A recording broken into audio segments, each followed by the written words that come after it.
আগামী জাতীয় সংসদ নির্বাচনে 237 আসনে প্রার্থী ঘোষণা করেছে হারু প্রার্থী বিএনপি। হারার আগে হারু প্রার্থী বলা ঠিক না, কিন্তু ওরা পণ করেছে হারিবেই। আমার মাঝে মাঝে অবাক লাগে, বিএনপির কি বুদ্ধি যুদ্ধি আছে এমন লোক নাই? এখন অনেকে কইতে পারেন সব বুদ্ধি গেলে আপনারই আছে আর সবাই তেজপাতা। তাহলে আসেন আমরা অঙ্ক কইসা বুঝে দেখি, কেন বিএনপি যা সিট পাইতো তার চেয়ে কম সিট পাইবে এমনি নমিনেশন ঘোষণা করায়। দুনিয়াতে যা রীতি বলে জানি তা অনেক ট্রায়াল আর এররের পরে স্ট্যাবলিশড হয়, প্রতিষ্ঠিত হয়, তারপরে সবাই মেনে চলে। যেমন ধরেন পরীক্ষার আগে গোল জিনিস খাওয়া যায় না, তাই না? আলু রসগোল্লা চমচম করলে খাওয়া যায়, চমচম খাবার পারেন, লম্বা আছে, আলু খেলে পরীক্ষাত গোল্লা পাবেন। সেই রকম জাতীয় সংসদ নির্বাচনে কখন প্রার্থী ঘোষণা করা হয় তার কিন্তু একটা রীতি আছে। সেই রীতি কি এবং কেন সেই সময়ে প্রার্থী ঘোষণা করা হয়, আসেন সেটা এটা বুঝে দেখি। আমি বাংলাদেশের 4টা সাম্প্রতিক জাতীয় সংসদ নির্বাচনের প্রার্থী ঘোষণার সময়কাল ধারাবাহিকভাবে বর্ণনা করতেছি, যাতে আপনারা পুরো প্রক্রিয়াটা সময়ের ক্রম অনুসারে পরিষ্কারভাবে বুঝতে পারেন। 2008 সালের নির্বাচন, ভোটের তারিখ ছিল 29শে ডিসেম্বর 2008 সাল। তফসিল ঘোষণা হয়েছিল 24শে নভেম্বর 2008। প্রধান দলগুলা প্রার্থী ঘোষণা করছিল কখন? আওয়ামী লীগ, বিএনপি এবং মহাজোট, মানে 4 দলীয় জোট উভয়, ডিসেম্বরের 10 থেকে 15 তারিখের মধ্যে। তার মানে ভোটের 15 থেকে 20 দিন আগে চূড়ান্ত প্রার্থী ঘোষণা করছিল। 2014 সালে যদি সেখানে বিরোধী দল সবাই নির্বাচন বয়কট করছিল, তো ভোটের তারিখ ছিল 5 জানুয়ারি 2014। তফসিল ঘোষণা হয়েছিল 25শে নভেম্বর 2013। প্রধান দলগুলো প্রার্থী ঘোষণা, আওয়ামী লীগ ডিসেম্বরের শুরুর সপ্তাহে চূড়ান্ত প্রার্থী তালিকা দেয়। বিএনপি তো নির্বাচনে অংশ নেয় না, বর্জন করছিল। সময়ের ব্যবধান 30 দিন। 2018 সালে নির্বাচন হইল 30শে ডিসেম্বর, তফসিল ঘোষণা 8ই নভেম্বর। প্রধান দলগুলার প্রার্থী ঘোষণা, আওয়ামী লীগ 25শে নভেম্বরের মধ্যে অধিকাংশ প্রার্থী চূড়ান্ত করে। জাতীয় ঐক্যফ্রন্ট, যেটার মধ্যে বিএনপি টিএনপি সবাই ছিল, 26 থেকে 28শে নভেম্বরের মধ্যে প্রার্থী তালিকা প্রকাশ করে। বাংলাদেশের রাজনৈতিক দলগুলো সাধারণত ভোটের 30 থেকে 35 দিন আগে আনুষ্ঠানিকভাবে প্রার্থী ঘোষণা করে এবং তফসিল ঘোষণার 7 থেকে 15 দিনের মধ্যে চূড়ান্ত তালিকা দেয়। তার মানে তফসিল ঘোষণা পরে প্রার্থী তালিকা দেয়। কারা দেয়? বড় দলগুলো দেয়। কেন দেয় আসেন সেটা বুঝে দেখি। এই জায়গায় আছে রাজনৈতিক কৌশলের প্রশ্ন। বড় দলগুলা প্রার্থী তালিকা যত দেরিতে প্রকাশ করে তত বেশি সময় তারা স্থানীয় জোট, আপোষ, নেগোসিয়েশন, সম্ভাব্য বিদ্রোহী প্রার্থীদের সামলানোর সুযোগ পায়। ছোট দল বা জোটের ক্ষেত্রে প্রার্থী ঘোষণা আগে ভাগে করা হয়। আমরা এটা হিসাব কষে দেখাই দেব যেন বেশি সময় ধরে প্রচারণা চালাইতে পারে। এবার আমরা একটু দেখি যে ছোট দল আসলে কি আগে প্রার্থী ঘোষণা করে।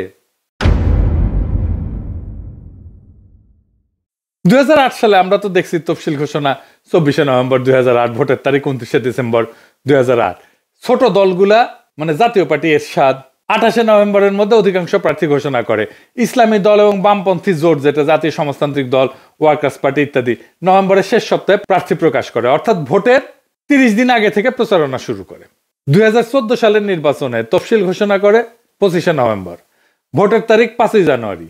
বিএনপি ছিল না, ডিসেম্বরের শুরু থেকে 1 থেকে 5 ডিসেম্বরের মধ্যে ছোট দলগুলো প্রার্থী ঘোষণা করে 30 থেকে 35 দিন সময় আগে। 2018 সালের নির্বাচনে তফসিল ঘোষণা 8ই নভেম্বর 2018, ভোটের তারিখ 30শে ডিসেম্বর 2018। ছোট দলগুলা যেমন ইসলামী আন্দোলন, বাংলাদেশ জেএসডি, বিকল্প ধারা, গণফোরাম, ঐক্যফ্রন্ট, এগুলো নভেম্বরের 10 থেকে 20 তারিখের মধ্যে প্রার্থী তালিকা ঘোষণা করে। এরশাদ 20 নভেম্বরের মধ্যে অধিকাংশ আসনে প্রার্থী চূড়ান্ত করে। তারা ভোটের প্রায় 40 থেকে 45 দিন আগে প্রচারণা শুরু করে প্রার্থী সিলেকশন কমপ্লিট করে। তার মানে ছোট দলগুলো হিসাব করলে দেখা যাবে ভোটের প্রায় 45 থেকে 50 দিন আগে তারা মাঠে নামে এবং প্রার্থী চূড়ান্ত করে ফেলে। ছোট দলগুলা তফসিল ঘোষণা 5 থেকে 10 দিনের মধ্যে প্রার্থী ঘোষণা করে এবং ভোটের অন্তত 45 দিন আগে থেকে প্রচারণা শুরু করে দেয় তাদের প্রার্থী নিয়ে, কারণ তাদের প্রচারণা সীমিত বাজেট নির্ভর এবং ব্যক্তি নির্ভর, তাই আগে ভাগে মাঠে নামাটাই টিকে থাকার উপায়। বড় দলগুলো কেন দেরি করে প্রার্থী ঘোষণা করে এটা আরেকটু বুঝে দেখি। আগে বলছি, আবার একটু বুঝে দেখি। এর পিছনে অনেক রাজনৈতিক এবং মনস্তাত্ত্বিক কৌশল কাজ করে। দেরিতে প্রার্থী ঘোষণা করে বড় দলগুলো একাধিক রাজনৈতিক উদ্দেশ্য একসঙ্গে অর্জন করতে পারে। যেমন 1 নাম্বার, স্থানীয় জোট এবং দর কষাকষির জন্য সময় পায়। বড় দলগুলো সাধারণত স্থানীয় পর্যায়ে জোট সমঝোতা অ্যাডজাস্টমেন্ট পলিসি করে থাকে। যেমন কোনো আসন অন্য জোটের দলের জন্য ছেড়ে দেওয়া বা স্থানীয় প্রভাবশালী নেতাকে বুঝায় সরানো, তাকে বসায় দেওয়া। যদি প্রার্থী আগে ভাগে ঘোষণা করে তাহলে সে আলোচনাগুলো অচল হয়ে যায়, কারণ প্রার্থী ঘোষণার পর আসন ভাগাভাগি করা রাজনৈতিকভাবে কঠিন হয়ে পড়ে। তাই তারা ইচ্ছা করে প্রার্থী তালিকায় শেষ মুহূর্ত পর্যন্ত গোপন রাখে, যাতে আসন বিন্যাস জোট রাজনীতি চলমান এবং নমনীয় থাকে। যেমন 2018 সালে আওয়ামী লীগ মহাজোটের সঙ্গে আসন ভাগাভাগির জন্য প্রার্থী তালিকা বারবার পিছাইছে।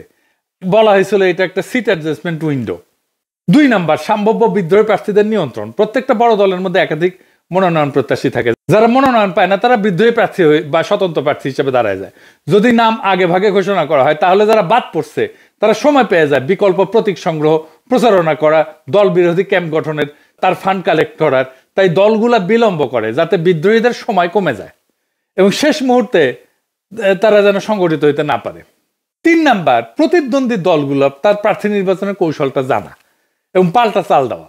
বড় দলগুলো অনেক সময় বিপক্ষ দলের প্রার্থী তালিকা আগে ভাগে পর্যবেক্ষণ করে তারপর নিজেদের তালিকা প্রকাশ করে। এতে তারা দেখতে পারে কারা মাঠে শক্তিশালী, কারা দুর্বল, কোন আসলে সেফ বেইট। তারপর তারা নিজের মনোনয়ন সমন্বয় করে এমন প্রার্থী দেয় যারা সেই এলাকায় ব্যক্তিগতভাবে জনপ্রিয় বা আর্থিকভাবে শক্তিশালী। খুবই সিম্পল হিসাব। 2008 সালের নির্বাচনে আওয়ামী লীগ বিএনপি জোটের প্রার্থী তালিকা প্রকাশের পর কিছু আসনে কৌশলগতভাবে প্রার্থী বদল করছিল কিন্তু। 4 নাম্বার, গণমাধ্যমের অ্যাটেনশন ম্যানেজমেন্ট আর কি। প্রার্থী তালিকা প্রকাশ করাটাই বড় দলের জন্য একটা মিডিয়া মোমেন্ট কিন্তু।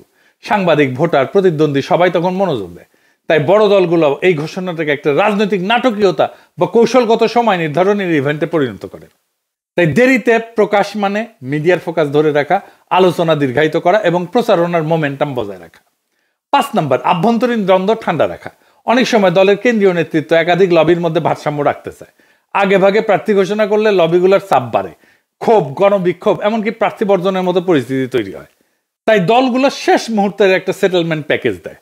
কাউকে এমপি প্রার্থী, কাউকে ভবিষ্যৎ পদ, কাউকে প্রতিশ্রুতি দেওয়া দলের ঐক্য রক্ষা করে। নির্বাচনের একটা ইকোনমি আছে। এই নির্বাচনী ইকোনমিটাকে ম্যানেজ করা, এটা প্রভাব কেনা বেচা নিয়ন্ত্রণ করা। যেমন প্রার্থী ঘোষণার পর থেকে ভোট পর্যন্ত অর্থ, প্রভাব, পৃষ্ঠপোষকতা এগুলো সক্রিয় হয়। বড় দল যত দেরিতে প্রার্থী চূড়ান্ত করে তত বেশি তারা অর্থনৈতিক প্রবাহ নিয়ন্ত্রণে রাখতে পারে, নিজেদের নিয়ন্ত্রণে।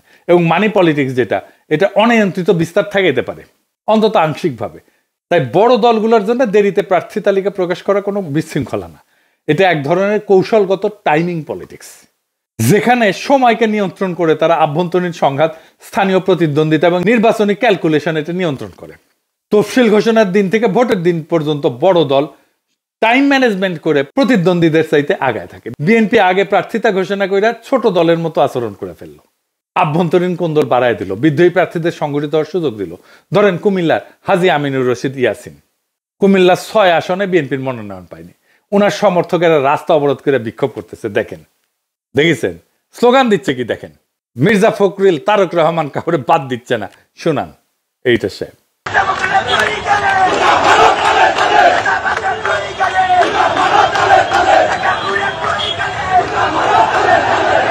উনি কিন্তু ভালো মানুষ, ইয়াসিন সাহেব ধান্দা করার জন্য রাজনীতিতে আসেন না। আমি শিওর উনারে বিএনপির বিরোধীরা মনোনয়ন দিলে বিএনপির প্রার্থী হাইরা যাবে।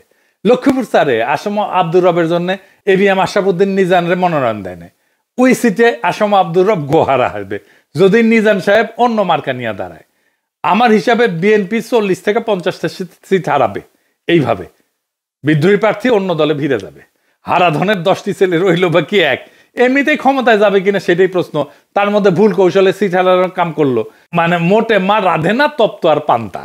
আর কি মহা ভুল করিছে। খালেদা জিয়াকে মনোনয়ন দিছে 3টে আসনে, এটা একটা ডিজাস্টার হবে। আমি সমস্ত রেসপেক্ট, খালেদা জিয়ার প্রতি সমস্ত রেসপেক্ট রেখে বলতেছি, খালেদা জিয়া সবকিছুর ঊর্ধ্বে থাকবেন। ওনারে আমরা সবকিছুর ঊর্ধ্বে রাখতে চাই, আর ওরা বিএনপির নেত্রী বানাইতে চায়। উনি কেন ইলেকশন করবেন? উনি প্রেসিডেন্ট হবেন বাংলাদেশে। বিএনপি বাদেও যে কোনো দল ক্ষমতা আসলে খালেদা জিয়া প্রেসিডেন্ট হিসেবে প্রথম পছন্দ থাকতেন। ওনাকে ওনার শরীরের এই অবস্থায় ইলেকশনে নামাইয়া তো বিএনপি তার দুর্বলতা প্রকাশ করলো। মানে ম্যাডাম তো গত 14 মাসে কোনো পলিটিক্যাল কাজে যুক্ত ছিলেন না। উনি সেরিমোনিয়াল প্রেজেন্সে যেখানে দরকার সেখানে থাকবেন, যেখানে শারীরিক সক্ষমতা লাগে সেখানে ওনাকে টাইনে আনা তো মোটেই ঠিক না। উনি কি সংসদের মিটিং এ থাকতে পারবেন? পারবেন না। উনি কি এলাকায় যাইতে পারবেন? পারবেন না। এমনকি উনি কি 3টা এলাকায় গিয়ে একটা করে নির্বাচনী সভা করতে পারবেন? পারবেন না। এমপি হওয়ার কাজ তো সিরিয়াস ফিজিক্যাল স্ট্যামিনার কাজ। তাহলে বিএনপি কেন ওনারে ভোটে দাঁড় করাইলো? করুণা বা সিম্প্যাথি ভোট পাওয়ার জন্য। করুণা পাবে কিন্তু ভোট পাবে না। করুণা দিয়ে ভোট পাওয়া যায় না। এটা একটা ব্লান্ডার। খালেদা জিয়ার প্রতি সম্মান, ভালোবাসা, শ্রদ্ধা থাকলেও মানুষ ভোট দিবে না। সে একজন কর্মক্ষম নেতা চায়। সে এমন নেতা চায় না যে শারীরিকভাবে দুর্বল। খালেদা জিয়া কখনো হারেন নাই। বিএনপি উনারে হারিয়ে যাওয়ার ব্যবস্থা করছে। আমি আজ কইয়া গেলাম, মিলাই নিয়েন। উনি যতগুলো সিটে আগে দাঁড়াইতেন সবগুলোতে জিততেন। উনি এইবার 3টা সিটেই জিতে আসতে পারবেন না। আমার কথাটা মিথ্যা হইলে আমি সবচেয়ে খুশি হইতাম, কিন্তু তা হইবে না। এই বুদ্ধি কার মাথা থেকে আসছে কে জানে। ও যার মাথা থেকে আসছে ওরা খুঁজে বের করা দরকার। ওরা ইলন মাস্ক কেন টোকায় না? ওরা টোকায় নিয়ে যাওয়া দরকার। ওর তো বাংলাদেশ ওর জায়গা না। আর কি ভুল করিছে? ফজা পাগলারে নমিনেশন দিছে। ফজা পাগলার মতো যত পাগলামো, মুজিব বন্দনা, আওয়ামী রাজনীতি সবকিছু ওন করিছে। আর এক মুজিব সানা হাবিবুর রহমান, হাবিবুরও নমিনেশন দিছে। মানে মুজিব সানাদের পুনর্বাসন করেছে শক্তভাবে, যেন আওয়ামী ন্যারেটিভ চালাইতে পারে। মাদারীপুর একে একটা কাঁচা গুড়ে নমিনেশন দিচ্ছে। দেখেন ছবি, দেখান এডিটর সাহেব, দেখেছেন। এবার ভিডিও দেখেন। ধন্যবাদ জানাচ্ছি, আমাদের সকলকে ধন্যবাদ জানাচ্ছি। সবাই ভালো থাকবেন। তারেক রহমান জিন্দাবাদ, ম্যাডাম খালেদা জিয়া জিন্দাবাদ, জিয়া রহমান শহীদ হোক, জয় বাংলা। দেখেছেন কাক নমিনেশন দিছে, ক্যাঙ্কা নমিনেশন দিছে। এই নমিনেশনে বিএনপির হারা আরো কাশা আসছে। এইটা সাহেব এটা চাকভুম গানবি। না হাঙ্কারে না দুঃখ পাওয়া উচিত। দুঃখ আপনারাও দুঃখ ভাব করেন। এটা সাহেব সানাই বাঁচবি, দুঃখের সুর।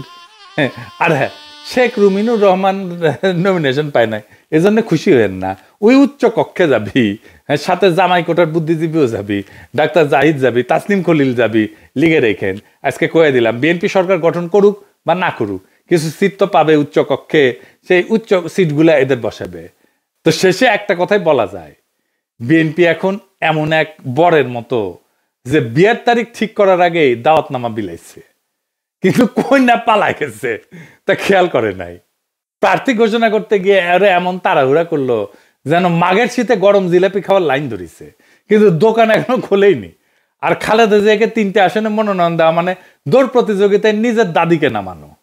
এই আশায় যে সবাই সম্মান করে জিতাই দিবে। সম্মান দিবে ঠিকই, কিন্তু জেতাবে না। ভোট তো দৌড়ের মতো, যে আগে পৌঁছায় সেই জেতে। ফজা পাগলার মুজিব সানাদের নমিনেশন দেখে মনে লাগতেছে যে বিএনপি এখন রাজনীতি না, রিহ্যাবিলিটেশন সেন্টার হইতেছে।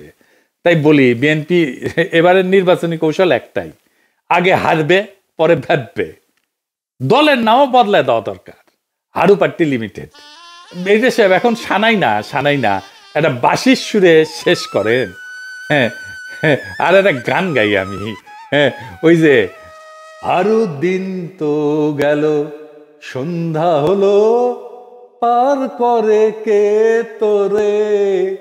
হারু দিন তো গেল, সন্ধ্যা হলো, পার করে কে তোরে।